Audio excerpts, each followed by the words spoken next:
Xudo obrazini yaratamiz. Biz faqat stilist emas, psixolog ham hisoblanamiz. Hammaning dardini, problemasini eshitamiz. Bularni ham eshitdim. Hayotini bir yil oldin xo'jaylari o'tib qolgan ekanlar. Ularga juda ham suyanib, bir-birini yaxshi ko'rishgan ekanlar. O'tgandan keyin kulgim va hayotga bo'lgan, yashashga bo'lgan qiziqishim yo'qolgan edi.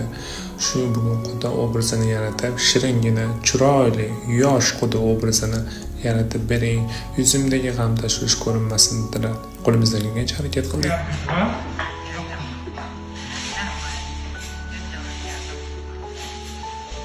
Bizga ham o'xshamaydi. Yosh.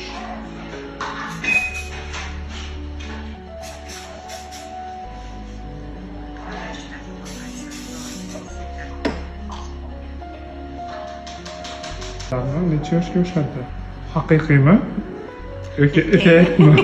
Yo'q, haqiqiy. Rahmat kattakon, qo'llaringiz dard ko'rmasin. Hammasi haqiqiy. Rahmat kattakon. Boshqa tanada boshqa yuz. Bir-birimizga shart qo'ygan edik. Men shiringina, chiroyli, yosh Xudo obrazini yaratib beraman, siz esa va'da berasiz, hayotingiz mo'minida kulib xursand bo'lib yurasiz deb. Har birimiz onalarimiz sog' bo'lsin.